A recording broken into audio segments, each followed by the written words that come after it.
Hola,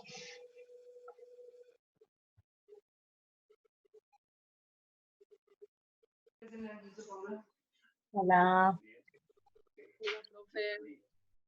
¿qué tal? ¿Están ahí?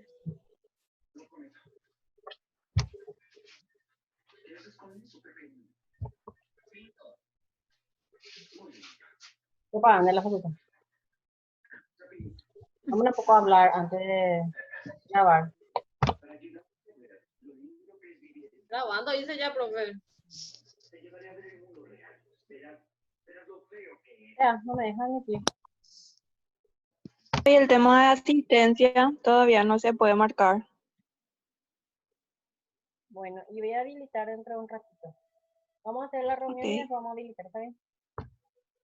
Dale, profe. Después le voy a ir escribiendo, entonces. Bien, nos quedamos, o sea, terminamos de hablar el tema de los tipos de tecnología, para qué se usa la tecnología y ahora tenemos que hablar de la creatividad, de la innovación. Esos son temas muy, ¿cómo podemos decir? Muy subjetivos. Hablamos de creatividad y hay miles de ideas, ¿verdad? Pero se trata siempre de, literalmente, como dice el material, de hacer algo que antes no había. Se trata de hacer algo que antes no existía. Básicamente eso es entonces la creatividad. Ingenio, imaginación, tenemos que ser visionarios, tenemos que adelantarnos a los hechos. De eso se trata.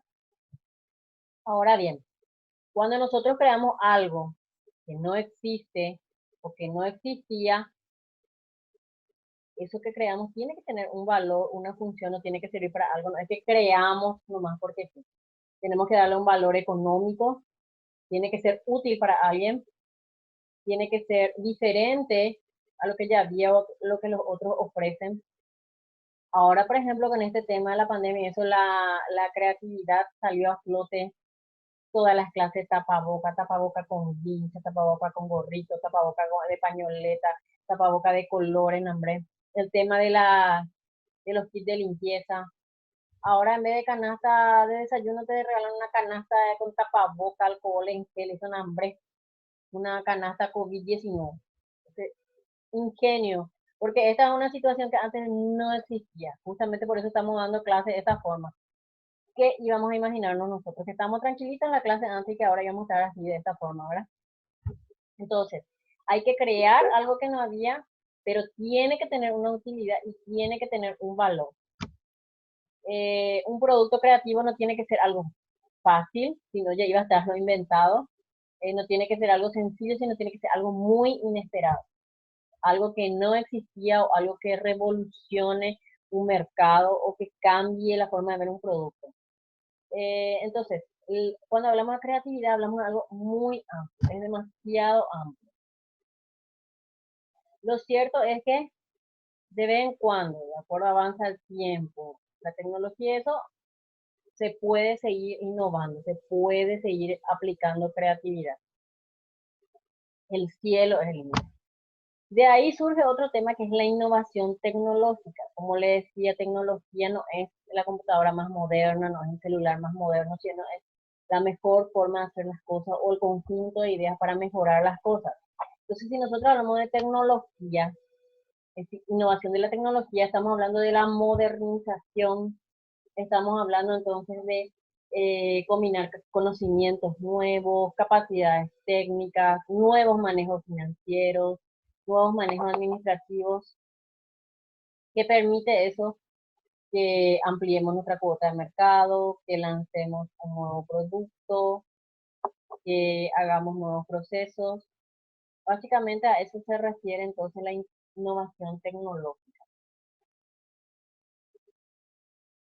El material que ustedes ven dice, se conoce como introducción de logros de la ciencia y de la tecnología, pero estamos hablando realmente de innovación tecnológica.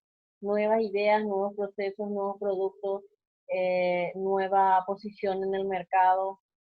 El proceso de innovación tecnológica permite combinar capacidad técnica, capacidad financiera, capacidad comerciales, capacidades administrativas, contables, y permiten lanzar entonces al mercado nuevos productos o productos mejorados.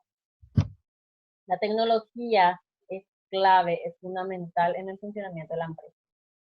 empresas que se quedaron congeladas en el tiempo, empresas que se quedaron, que no innovaron, van a desaparecer o han desaparecido.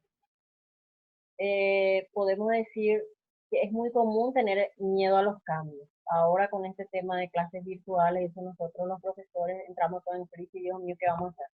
Para ustedes los alumnos que son jóvenes es mucho más fácil, pero para nosotros más, qué miedo, Dios mío, ¿cómo se hace eso?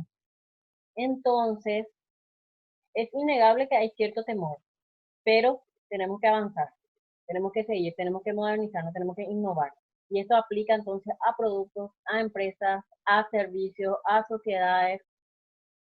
En el entorno actual, sí o sí las empresas están obligadas a capacitar a sus empleados, a darle valor a la parte cognitiva de los empleados, o sea, al cerebro, a las ideas, porque antes habíamos dicho, el principal capital de la empresa en otras épocas era el dinero. Esa era la parte más fuerte de la empresa antes. Pero las empresas y los conceptos evolucionan, sufren innovaciones, justamente lo que estamos hablando, y luego ahora el principal capital de la empresa es el hombre, las personas. Eso implica fuerza, eso implica inteligencia, eso implica destreza, eso implica actitud y aptitud. Pero básicamente todo apunta a que el principal capital de la empresa va a ser el cerebro, las ideas y los conocimientos que tengan los empleados. Porque todo está hecho, todo está inventado, entonces va a depender de las innovaciones, de la creatividad, del uso de la tecnología, de los avances tecnológicos. Entonces va a depender mucho de la destreza, pero mental que tengan los empleados. ¿Por qué se escribe tanto sobre innovación? Si tienen a mano su material, puede leer. ¿Por qué se habla tanto de innovación? Porque la innovación se convirtió en una nueva frontera entre las empresas. Si no innovas, te quedas. Si innovas, si aplicas avances tecnológicos, avanzas. Entonces, innovación es la clave para que una empresa avance o se quede congelada en el tiempo. Otro punto que tenemos que tratar, pero eso sí, este punto es muy subjetivo. Son consejos antes de implementar nuestras empresas, pero como le digo, son subjetivos. Son ideas que se pueden aplicar o que no son aplicables para el tipo de negocio que vamos a emprender.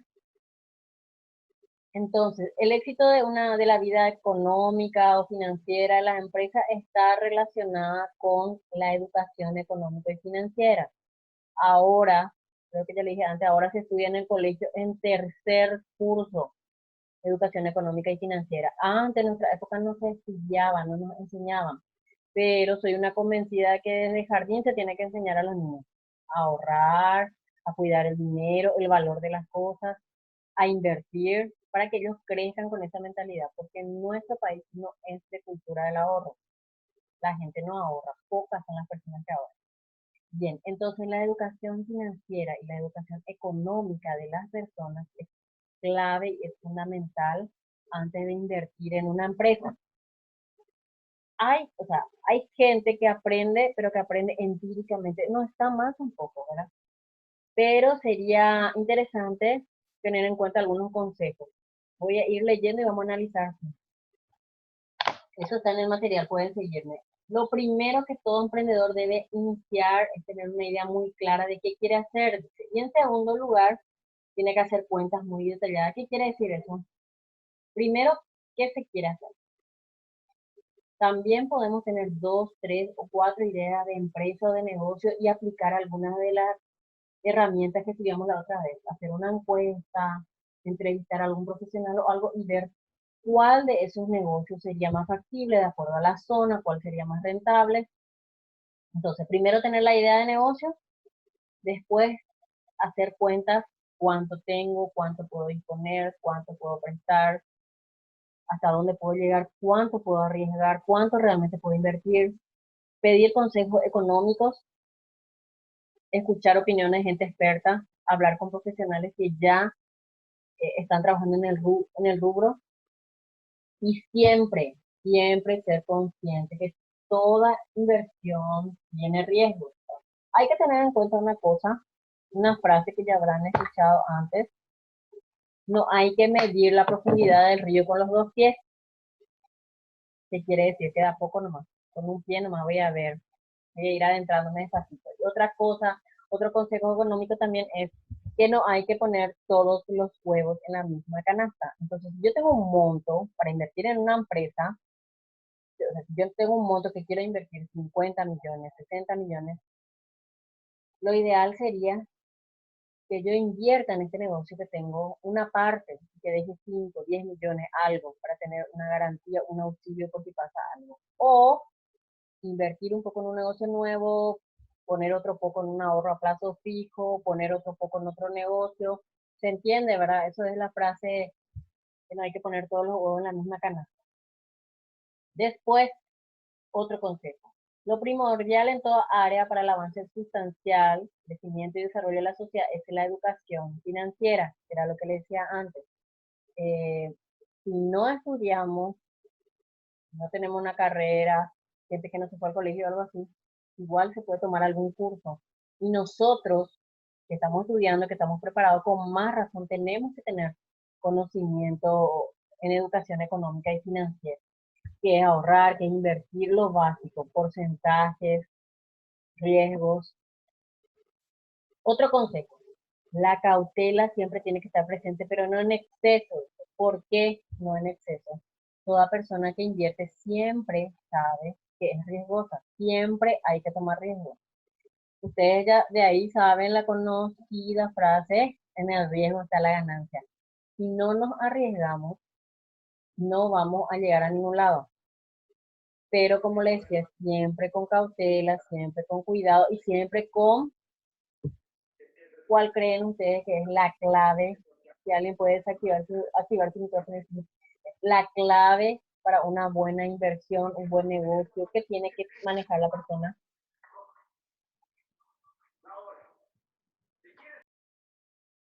¿Qué debería tener la Estudio persona? mercado. Sí, pero ¿en qué se reduce eso? ¿Qué es estudio de mercado? ¿Qué nos da el estudio de mercado? Y ver si lo que vos querés ofrecer está en la necesidad de los que De tienen la que gente. llegar. Sí, está bien. Pero eso es información. La clave de toda toma de decisiones y la clave de toda inversión es la información. Tenemos que conocer el mercado, hacer el estudio de mercado, ver qué herramienta vamos a usar, todo lo que hablamos antes, y todo eso se reduce en información. Sin información no vamos a poder tener un negocio. Otro consejo: siempre hay que tener un plan B. ¿A qué se refiere con tener un plan B? Que si hay algún inconveniente con el rubro que elegimos o con la empresa que tenemos que ver hacia dónde vamos a apuntar, qué vamos a hacer si pasa algo malo. Mismo ejemplo de la situación actual. Empresas que se están... ¿Cuál es la palabra ahora? La palabra del momento, en este tema del coronavirus, de la pandemia. Las empresas se están reinventando, las personas se están reinventando. ¿Por qué? Porque imagínense los rubros de organización de eventos, decoración de fiestas, los grupos que cantan por contrato, los pobres mariachis, ¿qué pasa con ellos? No pueden salir, no pueden cantar, no pueden ejercer. Entonces, las empresas o las personas deben reinventarse. De ese reinventarse está transformar las ideas que ya llevaron a cabo con las empresas, reestructurar. Por ejemplo, conozco una amiga que tiene una productora de eventos, modelos para eventos, para campañas publicitarias. Se fue a la vez. El negocio ahora es vender artículos de limpieza, pero a nivel empresarial, y preparar canastas y regalos de cumpleaños, cajas con globos, recuerdos, lo que le decía, tapabocas y eso. Entonces se tuvo que reinventar y empezar de cero. Su rubro se murió, temporalmente se murió. Y los restaurantes, los bares, eso, pasaron todo a sistema delivery, por ejemplo. Entonces, siempre hay que tener un plan B. Jamás pasó por nuestra mente que esta situación iba a pasar. Y ahora hay gente que empezó de cero, hay gente que perdió todo, y eso es una muestra de que teníamos que tener un plan B. Otro consejo. Uno de los principales detalles es asegurar la mayor calidad profesional de todo asesor financiero o colaborador de negocio. ¿Qué quiere decir eso? Que cuando vamos a emprender un negocio, si nosotros no somos los especialistas, la persona que va a trabajar con nosotros, nuestro asesor, nuestro administrador o algo, tiene que tener cierta calidad. Y eso no solamente se refiere a las aptitudes, a lo aprendido, sino también se refiere a la personalidad, o sea, a la actitud. Gente confiable, gente amable, gente preparada y sobre todo leal, honesta, que pueda ayudarnos en el tema de las finanzas. Otro consejo, cuando se tiene un gran proyecto, conviene enfocar toda la energía y los recursos a esa prioridad, pero no todos los recursos financieros. Volvemos al punto anterior. No voy a poner todos los huevos en la misma canasta, no voy a poner toda el 100% de mi plata ahí, pero sí voy a poner toda mi energía en ese proyecto para que salga bien. Y eso se refiere a información, a buscar el mejor plantel de personas, a buscar la mejor ubicación acorde al negocio que voy a tener, a ver las mejores maquinarias, mejores proveedores, a tratar con la competencia, a conocer a la competencia. La fórmula para conservar la buena energía, la vitalidad y el entusiasmo en la vida empresarial es, ¿qué les parece? Si yo voy a tener una empresa, un negocio nuevo, yo quiero poner en ese negocio buena onda, buena energía, entusiasmo, ¿cuál sería la clave? La clave sería que el proyecto sea interesante y sobre todo que me guste lo que estoy haciendo, que me guste lo que voy a hacer. A eso se refiere. Eso mantiene motivada a la persona, al empresario, al emprendedor. Y obviamente que cuando uno hace lo que le gusta, no es una obligación. Como la frase que conocemos, que si vos trabajas en algo que te gusta, no es un trabajo. Siguiente consejo, el éxito nunca se consigue de la noche a la mañana, hay que trabajar intensamente y durante mucho tiempo para alcanzar objetivos valiosos. Este es otro consejo que tienen ahí en el material. Entonces, si nosotros vamos a emprender un negocio, si nosotros vamos a llevar a cabo una idea, un emprendimiento, sí o sí, no tenemos que desesperarnos. Le comentaba antes a otros grupos, es muy de cultura latina, muy paraguayo, que si pones una empresa y en 2 o 3 meses no te puedes comprar un vehículo nuevo para vos, auto propio, ya pensás que esa empresa no anda, no funciona y cerrar. No estamos acostumbrados nosotros a la paciencia, al principio de la paciencia, nosotros tenemos que tener paciencia porque un negocio o una empresa que vamos a montar va a empezar a dar ganancias, resultados a los 6 meses, a los 1 año, a los 1 año y medio, a los 2 años recién. Nosotros deberíamos adquirir un poquito de la cultura oriental, donde ellos ven a la empresa como una criatura. A los 1 año, 2 años, depende 100% de nosotros. Toda la ganancia yo tengo que reinvertir. Nada no tengo que estar para mí, todo tengo que reinvertir. Es un bebé, yo le tengo que cuidar, alimentar. A los 7, 8 años, es una criatura todavía, es una empresa muy pequeña todavía, aunque haya crecido mucho, sigue siendo pequeña, necesita mi apoyo, necesita que yo reinvierta, yo no puedo estar todavía sacando toda la ganancia para hacerme una casa, viajar o algo así. Y lo ideal sería asignarme un salario de esa mi empresa. A los 10, 12, 15 años, ahí recién creció esa empresa. Ahí recién creció esa empresa y puede mantenerse sola de su propia ganancia, su propio ingreso. Y a los 20 años yo debería dejar esa empresa a mi hijo o a mis nietos y ahí recién disfrutar. 20, 25 años como un trabajador que se jubila. Esa cultura nosotros no tenemos. Nosotros abrimos un negocio hoy, si no me da ganancia en 2, 3 meses, nos fichamos, no tenemos paciencia, cerramos, probamos ya otra cosa y no funciona o no debería funcionar así. Cuanto más tarda una empresa en dar ganancia, es porque la ganancia va a ser mayor. ¿Entiendes? Una empresa, o sea, yo empiezo a vender empanadas hoy voy a cobrar, hoy voy a ganar, pero no voy a hacerme millonario. Difícil es que me haga millonario. Voy a ganar justito apenas para reinvertir, para pagar para pagar mi gas apenas. Pero si es una empresa que con mucha paciencia montamos, nos encargamos de la distribución, de la comercialización, de ser reconocidos, de agarrar el mercado, eso, no vamos a ganar enseguida plata, pero cuando ganemos va a ser mucha plata. Siguiente consejo, jamás subestimar ni tratar mal a la competencia. Se debe competir con todo, procurando siempre ser mejores, pero sin hacer daño, sino al revés, sacando lo mejor de nosotros.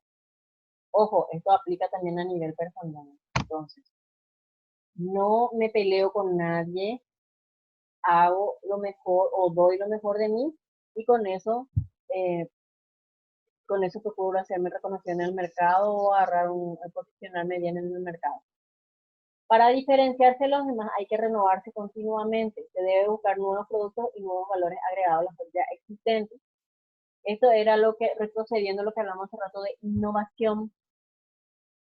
Tenemos nosotros que estar continuamente ayornándonos a los nuevos tiempos, buscando mejorar nuestro producto o buscando mejorar los envases, por ejemplo, o agregándole algún valor agregado un poquito más de lo que ya tenía mi producto, haciéndolo diferente de la competencia.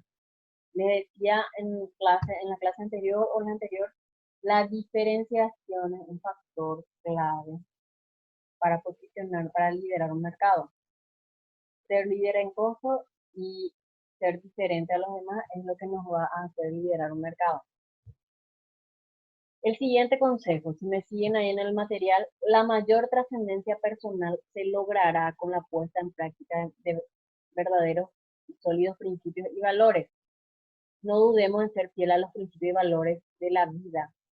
Atiendan bien ustedes en la tesis, su empresa tiene que presentar una lista de valores. Y tiene que tener especial cuidado cuando nosotros estamos hablando de valores.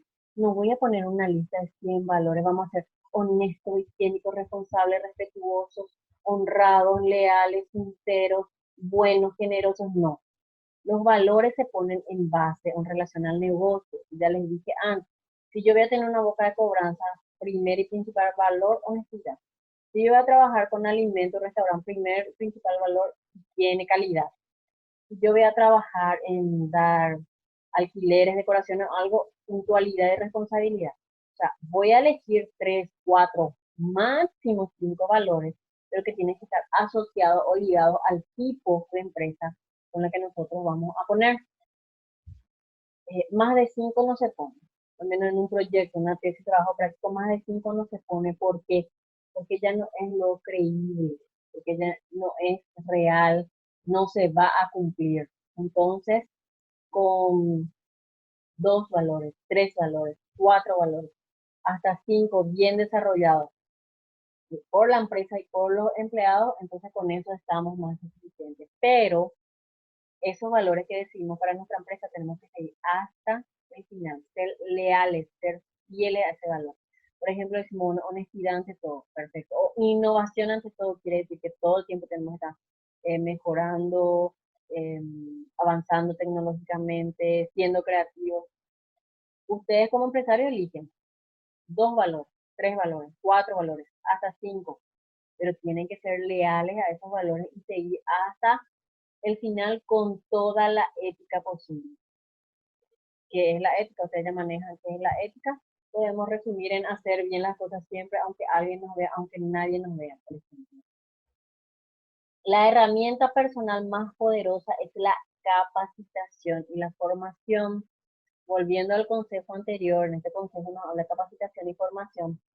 Si no, o sea, si un empresario no estudió nunca, es empírico, algo igual tiene que estar buscando información, leyendo en internet, actualizándose, participando en reuniones, participando en meetings, en charlas, para poder avanzar, para poder tener claras las nuevas reglas financieras y económicas del mercado actual, para poder saber cómo está la situación actual, económica actual en el mundo, por ejemplo. Entonces, sí o sí, capacitación y formación son las claves para los negocios que vamos a emprender, sea cual sea el negocio.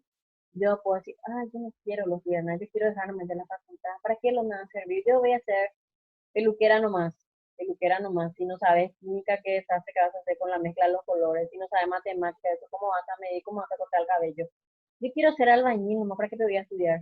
Y cómo trabajan los albañiles, cómo hacen los niveles, cómo sacan las medidas.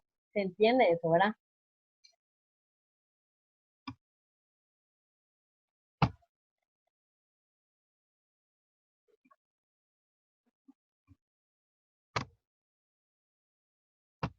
Después, por ejemplo, otro consejo. Hay que recordar que el éxito depende siempre de la perseverancia. Mantener la calma en momentos difíciles, trabajar con intensidad, dice. Bien, lo que le decía antes, nosotros, los latinos, los paraguayos, no manejamos mucho el principio de la paciencia, pero tenemos que ser pacientes. Un negocio no nos va a dar ganancia en un mes o en 2 meses. Y tenemos que ser perseverantes. Por ejemplo, esta situación de ahora a muchas empresas le apura, a muchas empresas le está ahogando, a muchas empresas le quebró, pero si podemos resistir, aguantar, tratar de mantenernos a flote, reinventarnos, reestructurar, lanzar nuevos productos o algo así, entonces tratar de sobrevivir, perseverar hasta que esto pase, después continuar o inclusive podemos mejorar, ¿no? A lo mejor nos quedamos con una línea nueva de productos, a lo mejor nos quedamos con nueva clientela. Otro consejo, hay que recordar que el éxito depende de la perseverancia, mantener la calma, ya dijimos, y un buen consejo a tiempo es una excelente herramienta para evitar caídas a futuro. El material, entonces, deberíamos, estos consejos que yo le leí son subjetivos, ustedes pueden buscar en internet. Consejos para emprender un negocio, van a encontrar 2 millones, ¿verdad? Pero son subjetivos, son ideas al azar que elegí para presentarles, ¿verdad? Pero siempre deberían estar asesorados por gente que está en el área, o deberían realizar sus estudios de mercado, deberían estudiar, leer, indagar, buscar en internet, todo antes de emprender un negocio. Viene el siguiente tema, la distribución en planta. La distribución en planta se refiere a los espacios en una empresa, cómo se van a usar. Esto va a ser oficina, esto va a ser baño, allá va a ser maquinaria, allá va a ser garage, depósito de vehículos, en aquel lado se van a alzar la mercadería, allá se van a descargar los insumos que se van a usar, todo eso. Ahora, por ejemplo, para las empresas tiene que haber sí o sí un área de desinfección, o en la portería, en la entrada, tienen que desinfectarse con todo este tema. No se tiene que encimar la gente, no se puede usar el marcador con el dedo, el marcador digital, alguien tiene que anotar o algo así porque no pueden estar tocando todo. Todo eso se refiere a la distribución en planta. Entonces, ¿dónde se va a poner una máquina? La instalación eléctrica está en esta. Hay ambiente, aireación, es el ambiente apropiado para depósito, hay humedad, hay buena luz, a eso se refiere. Entonces, se refiere a la ordenación de los espacios que se van a necesitar para movimiento de personas, de material, de insumos, mercadería, de equipos.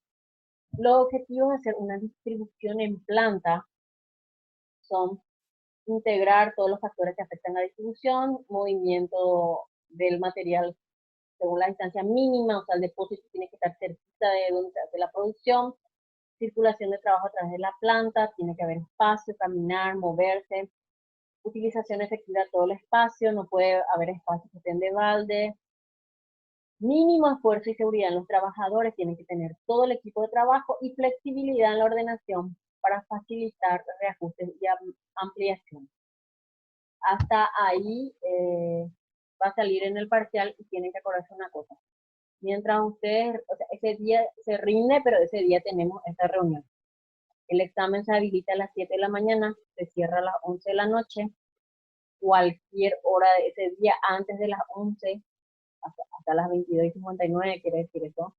Entonces, a cualquier hora de ese día ustedes pueden entrar, van a poder rendir 2 horas, pero tienen que guardar las 19 horas para esta clase. ¿Entienden, verdad? Porque sí o sí tenemos clase. Vamos a continuar la unidad 3 hasta donde nos quedamos, o a lo mejor terminamos ahora la unidad 3, pero hasta donde acabamos de hablar de la distribución en planta, hasta ahí es el parcial.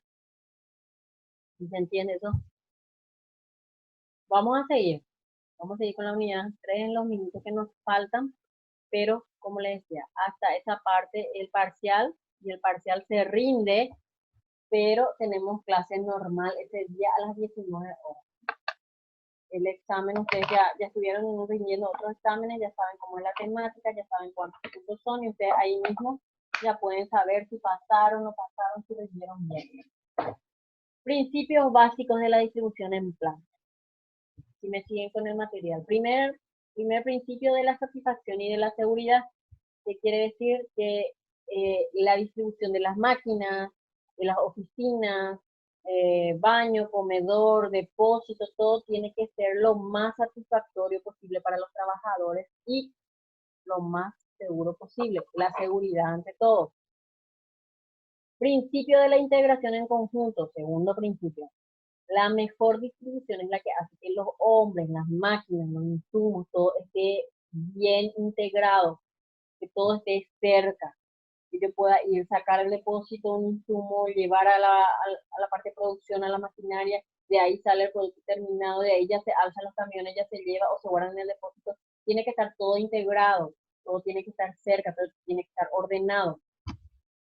Principio de la mínima distancia recorrida, el principio número 3, de la mínima distancia recorrida, que quiere decir que para llegar a un lugar se tiene que recorrer lo menos posible. O sea, vamos a producir ahora, no sé, vamos a hacer productos enlatados, alimentos enlatados, bien, ahora vamos a trabajar con, qué sé yo, choclo enlatado.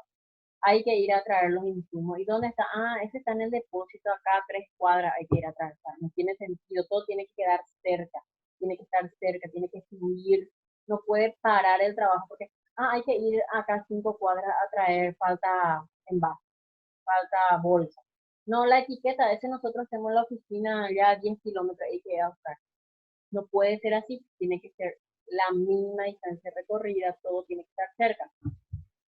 El cuarto principio, el principio de la circulación o flujo de materiales. Todas las áreas tienen que estar bien ordenadas y tienen que seguir una secuencia.